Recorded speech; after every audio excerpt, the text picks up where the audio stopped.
بسم اللہ الرحمن الرحیم۔ بینکنگ میں ہم مانیٹری پالیسی یعنی کہ زرعی پالیسی کے بارے میں بات کر رہے ہیں۔ پریویس 2 لیکچرز میں ہم نے زرعی پالیسی کے مقاصد اور اس کے انتخابی اس کے کوانٹیٹیو میتھڈز پہ بات چیت کی تھی۔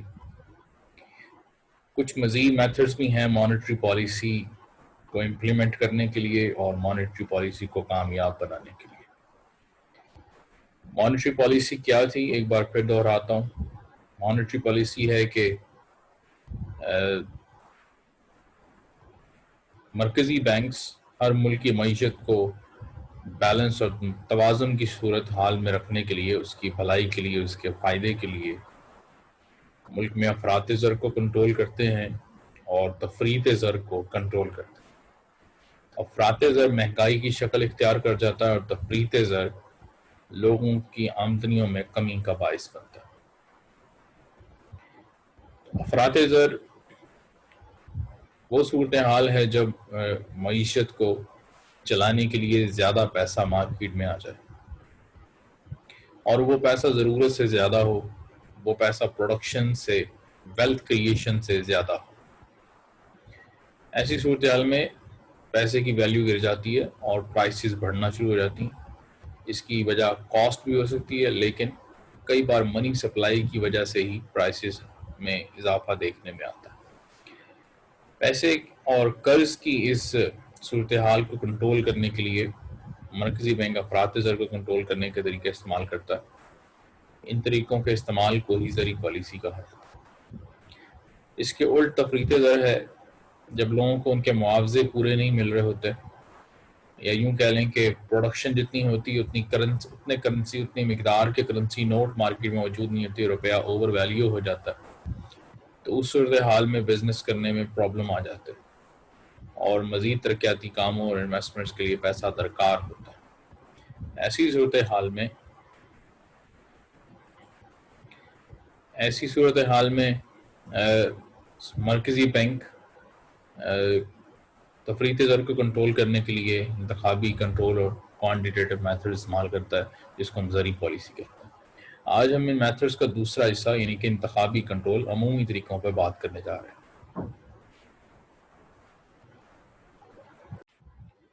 انتخابی کنٹرول سے مراد زر اعتبار کو کنٹرول کرنے کے وہ طریقے ہیں جن کے تحت زر اعتبار کی مقدار کنٹرول کرنے کی بجائے صرف چند خاص قسم کے زر اعتبار کو کنٹرول کیا جاتا ہے۔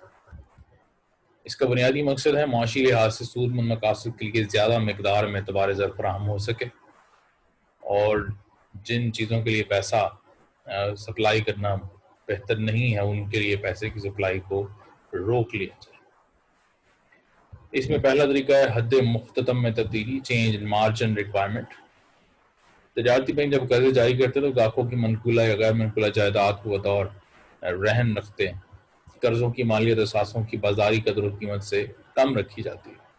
اگر آپ اپنی جو جائیداد ہے وہ 1 کروڑ کی جائیداد بینک کو دیتے ہیں تو بینک آپ کو گروی رکھوانے پر 1 کروڑ کا قرضہ نہیں دے گا۔ 20% 30% تک کا مارجن بینک رکھتا ہے، یعنی کہ اگر آپ کو 1 کروڑ روپے کی جائیداد کے کاغذات آپ نے بینک کو جمع کروائیں تو آپ کو اس کے اوپر قرض 60 سے 70 لاکھ تک ملے گا، اس سے زیادہ نہیں مل سکتا۔ اس کو مارجن کہا جاتا ہے۔ قرضوں کی مالیت اثاثوں کی بازاری قدر و قیمت سے کم ہوتی ہے۔ اثاثوں کی قدر و قیمت پر دیے جانے والے قرضوں کی مالیت پر پائے جانے والے فرق کو بینک حد مختتم یعنی کہ مارجن کہتا ہے۔ مرکزی بینک حد مختتم کا تعین کرتے ہیں۔ افراط زر کے زمانے میں حد مختتم بڑھا دیا جاتا ہے، مارجن بڑھایا جاتا ہے تاکہ زیادہ مالیت کے اثاثے جمع کرانے کے باوجود بھی آپ زیادہ قرضہ جاری نہ لے سکیں۔ مرکزی بینک حد مختتم کا تعین کر دیتا ہے اور تفریط زر کے زمانہ میں یہ مارجن تھوڑا کم کر دیا جاتا ہے تاکہ زیادہ اماؤنٹ قرضے کی شکل میں مارکیٹ میں دی جا سکے۔ تو یہ پہلا عمومی طریقہ ہے جس کے ذریعے اچھا خاصا کنٹرول آپ حاصل کر سکتے ہیں قرضوں کی اماؤنٹ پہ۔ نیکسٹ ہے انتخابی کنٹرول کا طریقہ۔ اس طریقہ میں مرکزی بینک صارفین کے قرض کی شرائط میں تبدیلی کر دیتا ہے۔ اس سے صارفین کی قوت خرید کو کم کر سکتا ہے یا زیادہ بھی کر سکتا ہے۔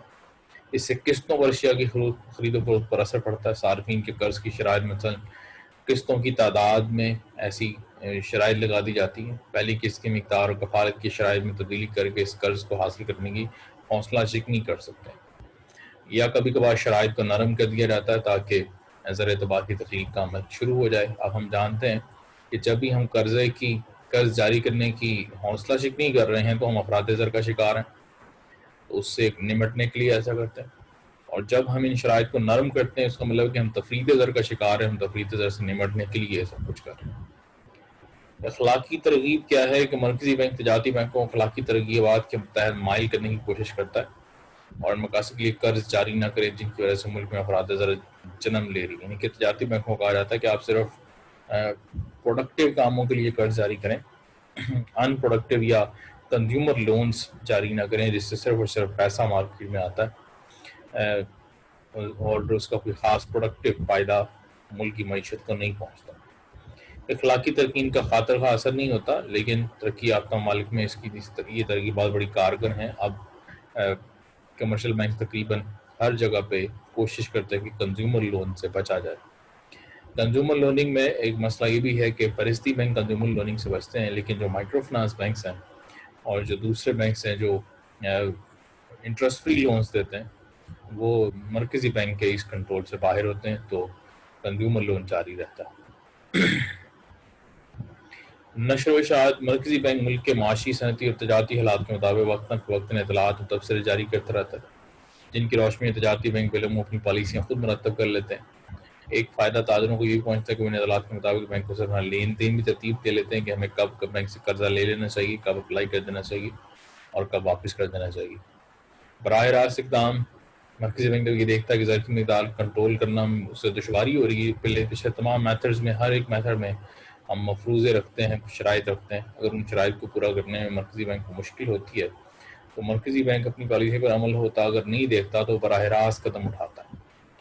براہ راست رقم کیا ہے کہ وہ آزادانہ طور پہ اوپن مارکیٹ میں کام کرتے ہیں اور اوپن مارکیٹ سے پیسہ اٹھانے کے لیے کوشش کرتے ہیں. مرکزی بینک سے قرضہ لے کر غیر ضروری مقاصد کے لیے قرضے اگر کوئی بینک جاری کر رہا ہے تو بینک اس کے خلاف براہ راست اقدام کر دیتا ہے. تجارتی بینکوں کے خلاف ہنڈیوں پر بٹا لگانے پر پابندی لگا دیتا ہے اور سرکاری کفالتوں کو کوئی ضمانت پر قرضے دینے سے انکار کر سکتا ہے، اس کو عارضی طور پر روک سکتا ہے.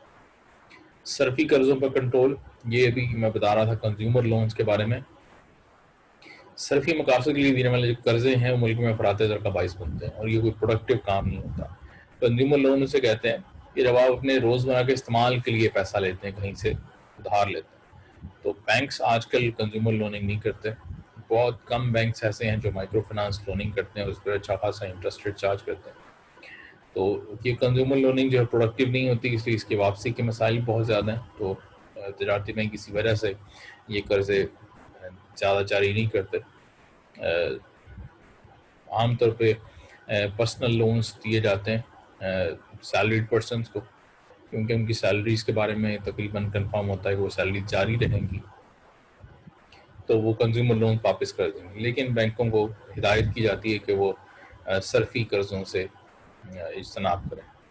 ترقی پذیر ممالک میں تجارتی بینک نے گاہکوں کو ٹیلی ویژن، فریج، گاڑی اور مکانات وغیرہ کے لیے قرضے دیتے ہیں، لیکن افراط زر کا باعث نہ بنے تو ان قرضوں کو روک دیا جاتا ہے. یہ تھا زرعی پالیسی مرکزی بینک کی، جس کے ذریعے زرعی پالیسی زر کی گردش اور قرضوں کی سپلائی، منی اینڈ کریڈٹ دونوں کی سپلائی کو کنٹرول کرتا ہے تاکہ ملک میں افراط زر اور تفریط زر دونوں صورتحال سے نمٹا جا سکے.